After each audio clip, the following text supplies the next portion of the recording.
Hello everyone. इस video में हम बात करेंगे पार्ट्स ऑफ सेंटेंस के बारे में। पार्ट्स ऑफ सेंटेंस के बारे में प्लीज़ वीडियो को लाइक और शेयर कर दें, और चैनल को सब्सक्राइब नहीं किया है तो चैनल को सब्सक्राइब कर लें। English with Mansoor. आइए देखते हैं इस वीडियो में पार्ट्स ऑफ सेंटेंस क्या होते हैं।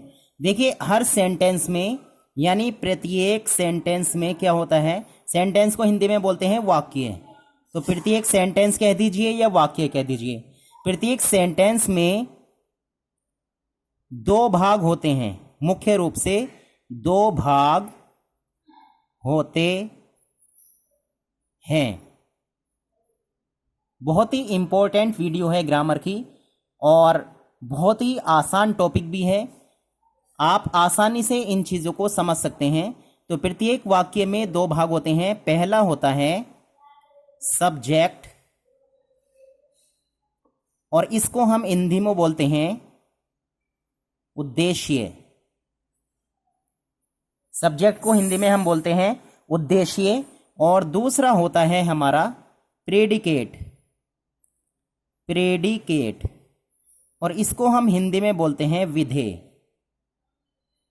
बस हम इस वीडियो में सब्जेक्ट और प्रेडिकेट के बारे में ही जानेंगे। तो सब्जेक्ट क्या होता है और प्रेडिकेट क्या होता है, मैं आपको शॉर्ट में ही इसको समझा देता हूं। जैसे कोई एग्जाम्पल लीजिए आप। एग्जाम्पल, किसी भी सेंटेंस को लिख लीजिए आप यहां पर। I am going to Zoya.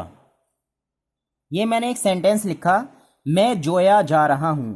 अब हमें इसमें यह देखना है कि सब्जेक्ट क्या है और प्रेडिकेट क्या है।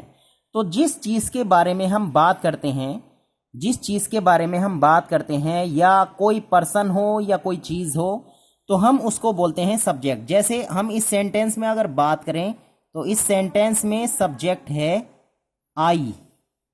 सब्जेक्ट क्या है इसमें? आई।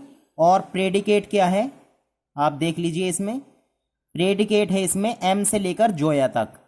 एम गोइंग टू जोया, यानी यहां से लेकर यहां तक ये प्रेडिकेट है, और आई इसमें सब्जेक्ट है। इस तरीके से और भी सेंटेंसेस आप लिख सकते हैं। जैसे मैं लिखूं यहां पर, हरी केम हेयर। हरी यहां आया। तो इसमें ये जो है ये है हमारा सब्जेक्ट, क्योंकि हमने हरी के बारे में बात की है, और यहां से यहां तक ये हमारा है प्रेडिकेट। ठीक है, मतलब ये उद्देश्य हो गया और ये हमारा विधेय हो गया। हरी केम हेयर, हरी यहां आया। इसी तरीके से हम और भी सेंटेंस लिख सकते हैं। जैसे मैं लिखूं the sun, SUN, the sun shines. इसका मतलब होता है सूरज चमकता है। तो द सन इसमें मतलब किसके बारे में बात हो रही है सेंटेंस में? सन के बारे में, सूरज के बारे में। तो ये तो है हमारा सब्जेक्ट, और शाइन्स ये जो है ये है हमारा प्रेडिकेट। ये हमारा हो गया यहां पर प्रेडिकेट। ठीक है, इसी तरीके से आपको इस वीडियो में अब एक इम्पोर्टेंट बात बताई जा रही है जो नोट करने की है। वो नोट करने की बात क्या है? कभी कभी हमारे पास सेंटेंसेस जो होते हैं वो इम्पेरेटिव भी हो जाते हैं, या हम इम्पेरेटिव सेंटेंस जो बनाते हैं, इम्पेरेटिव सेंटेंस। पहले हम यहां पर दो चार सेंटेंसेस लिख लेते हैं इम्पेरेटिव। जैसे मैं यहां पर लिखूं गो देयर, मतलब वहां जाओ। इस तरीके से और सेंटेंस लिख रहा हूं यहां पर मैं, कम हेयर, यहां आओ। अब इन सेंटेंसेस में हम क्या करें? इसमें हमें कैसे पता लगे कि क्या सब्जेक्ट है और क्या प्रेडिकेट है?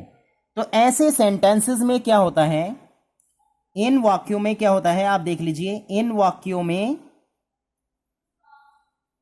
वाक्यों में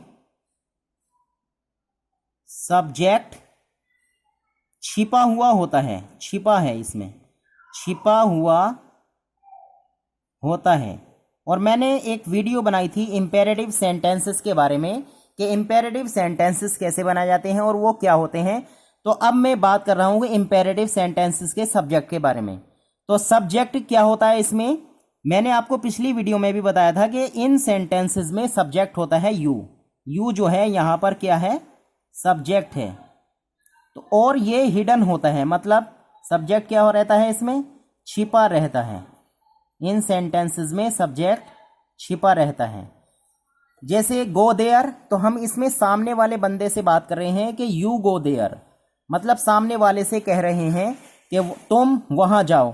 तो इसमें यू लगाने की ज़रूरत नहीं है, इस सेंटेंस में यू बोलने की ज़रूरत नहीं है, बस यहां से बोल देंगे गो देयर। इसी तरीके से हम बोल रहे हैं कम हेयर, तो ये भी हम सामने वाले बंदे से कह रहे हैं कि यू कम हेयर, यानी तुम यहाँ आओ। तो यहाँ पर भी यू बोलने की ज़रूरत नहीं है। तो फ्रेंड्स, इस तरीके से हम इंपेरेटिव सेंटेंसेस में सब्जेक्ट निकाल लेते हैं।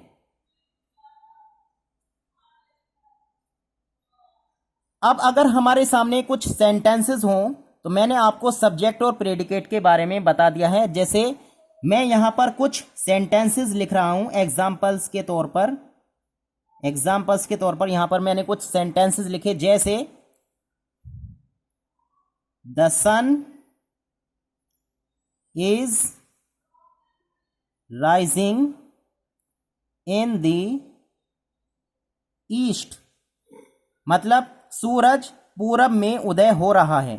तो इस सेंटेंस में खाली द सन जो है ये हमारा क्या हो गया, सब्जेक्ट है, और यहां से यहां तक ये हमारा क्या हो गया, predicate.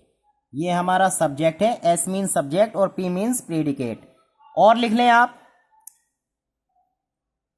My father bought a mobile for me, मेरे पिताजी ने मेरे लिए एक मोबाइल खरीदा। तो इसमें सब्जेक्ट है माई फादर, ये सब्जेक्ट है, और बॉट से लेकर मी तक ये हमारा प्रेडिकेट है। फ्रेंड्स, इस तरीके से हम यहाँ पर सब्जेक्ट और प्रेडिकेट फाइंड कर लेते हैं।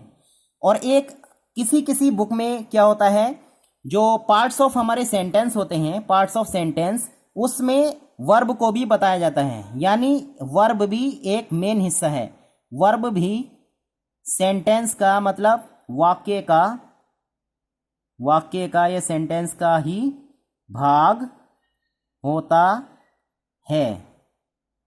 जैसे इस सेंटेंस में वर्ब क्या है, वॉट, और इस सेंटेंस में वर्ब क्या है, इज राइजिंग, और ऊपर वाले सेंटेंसेस में वर्ब है गो, यहाँ पर है कम, और यहाँ पर है शाइन्स, और यहाँ पर है केम। ये सारे क्या हैं, ये वर्ब्स हैं, वर्ब्स। वर्ब को हिंदी में हम क्रिया बोलते हैं, वर्ब को क्रिया कहते हैं, हिंदी में क्रिया कहते हैं। ओके, तो स्टूडेंट्स, ये थी हमारी एक छोटी सी वीडियो पार्ट्स ऑफ सेंटेंस के बारे में, पार्ट्स ऑफ सेंटेंस के बारे में, यानी वाक्य के भागों के बारे में। जो सेंटेंस के भाग होते हैं वो मैंने आपको इस वीडियो में समझाया, आप फिर से देख लीजिए। सब्जेक्ट और प्रेडिकेट और वर्ब भी इसी का एक पार्ट होता है, और ये तीनों चीज़ें बहुत ज़्यादा इंपॉर्टेंट होती हैं। सब्जेक्ट हमसे फाइंड करना आना चाहिए, प्रेडिकेट हमसे फाइंड करना आना चाहिए, और हमें ये भी पता होनी चाहिए कि वर्ब क्या होती है। और वर्ब का तो बहुत ज़्यादा इंपॉर्टेंट रोल है किसी भी सेंटेंस को बनाने में। तो students and friends, please like and share this video and don't forget to subscribe this channel. Thanks for watching.